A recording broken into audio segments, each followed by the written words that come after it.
माँ बाप अपना पेट काट के बच्चों को पढ़ाई का वरदान देना चाहते हैं और आखिरी मुकाम पर जाकर जब ईमानदारी से कोई बच्चा परीक्षा दे रहा है अब कैंसिल कर देते हैं तो फिर क्या बीती होगी। आप मर्जियाँ जो करिए, कितना भी लीक हो जाए, कितना हेरा फेरी हो जाए, कितना बड़ा घोटाला हो जाए, जांच के नाम पे अपना पल्ला झाड़ दें और जैसे ही ये खबर सुर्खियों से हटेगी सरकार भूल जाती है, लोग भूल जाते हैं। नीट यूजी की परीक्षा रद्द हो गई है। अगली परीक्षा कब होगी, छात्रों को कैसे परीक्षा देनी है, कुछ पता नहीं है। इस परीक्षा लीक मामले को लेकर आंदोलन करने वाले कांग्रेस के महासचिव और राजस्थान के पूर्व उप मुख्यमंत्री हमारे साथ हैं। सचिन, सबसे पहले ये बताइए, ये आपका सबसे महत्वपूर्ण और प्रिय विषय रहा है, छात्र युवाओं का भविष्य फिर अंधकार में।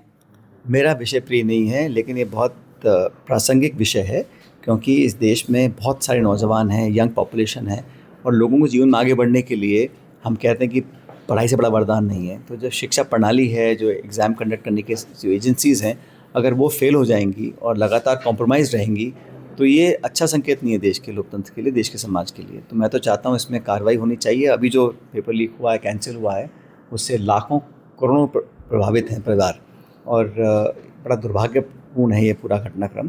तो सीबीआई की जांच सरकार करा रही है, लेकिन मुझे लगता है वो नाकाफ़ी है। सरकार को जांच करानी चाहिए, जुडिशियल इंक्वायरी होनी चाहिए। सर, जुडिशियल इंक्वायरी होगी, फिर जांच के बाद जांच होती रहेगी, नतीजा अगर ठोस बात की जाए, अब युवा सड़कों पर है और उनका कहना है कि उनको इस बार परिणाम चाहिए। तो अगर मैं सचिन पायलट खुद भी एक युवा नेता है, एक युवा है, कैसे उस दर्द को बयां करेंगे, क्या चाहिए कि इंसाफ मिल जाए? देखिए, जो तारीख पे तारीख होती है ना, ये सीबीआई की जांच 2 साल पहले भी की हुई थी। नीट एग्ज़ाम लीक हुआ था उस टाइम, उसका कोई परिणाम नहीं है, उसका कोई रिजल्ट नहीं आया, किसी को सज़ा नहीं हुई और जैसे ही ये खबर सुर्खियों से हटेगी सरकार भूल जाती है, लोग भूल जाते हैं, लेकिन जो लोग प्रभावित हैं वो नहीं भूल सकते हैं। और आप जानती हैं, हम सब माँ बाप हैं, जब बच्चे, खासकर जो मध्यम वर्ग के लोग हैं, जो खासकर देहात गाँव में रहते हैं, उनके बच्चे जब पढ़ाई करने आते हैं, शहरों में पढ़ते हैं, कोचिंग लेते हैं, ट्यूशन लेते हैं, मेस का बिल भरते हैं, किराए पर रहते हैं और कैसे कैसे लोग माँ बाप अपना पेट काट के बच्चों को पढ़ाई का वरदान देना चाहते हैं और आखिरी मुकाम पर जाकर जब ईमानदारी से कोई बच्चा परीक्षा दे रहा है अब कैंसिल कर देते हैं तो फिर क्या बीती होगी।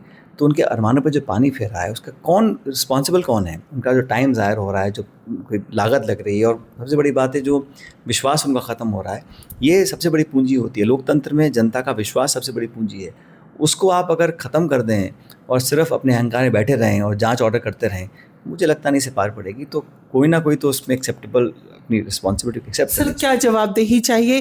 क्या शिक्षा मंत्री को इस्तीफा देना चाहिए? क्या मोदी सरकार को इस मर्तबा कोई ठोस उपाय करना चाहिए कि इसकी पुनरावृत्ति ना हो? ये जो एनटीए बना था, ये उपाय था ना, नेशनल टेस्टिंग एजेंसी बनाई गई थी पेपर लीक को रोकने के लिए, पूरी तरह विफल हो गई है वो और पूरा कोलैप्स हो गया है सिस्टम। और शिक्षा मंत्री जी कई साल से मंत्री हैं, 2 साल पहले भी ऐसा हुआ था। तो अगर वो रिस्पॉन्सिबल नहीं है तो कौन रिस्पॉन्सिबल है? कोई और उद्योगपति है, नेता है या अभिनेता है, कौन रिस्पॉन्सिबल है? जो विभाग को चला रहे हैं। और जब तक एक अकाउंटेबिलिटी, पॉलिटिकल अकाउंटेबिलिटी हम इस्टेब्लिश नहीं करेंगे तब तक लोगों को विश्वास नहीं होगा ना। मतलब आप मर्जियाँ जो करिए, कितना भी लीक हो जाए, कितना हेरा फेरी हो जाए, कितना बड़ा घोटाला हो जाए, जांच के नाम पे अपना पल्ला झाड़ दें, ये कब तक चलेगा? जांच के नाम पर पल्ला झाड़ना नहीं चलेगा, ये कहना है सचिन पायलट का। अमर उजाला से बात करने के लिए आपका बहुत आभार। एआईसीसी ऑफिस से मैं पूनम मेहता द्विवेदी। अगर आप ये वीडियो YouTube पर देख रहे हैं तो हमारे चैनल को सब्सक्राइब कर बेल आइकन दबाएं और Facebook पर देख रहे हैं तो हमारे पेज को लाइक करें।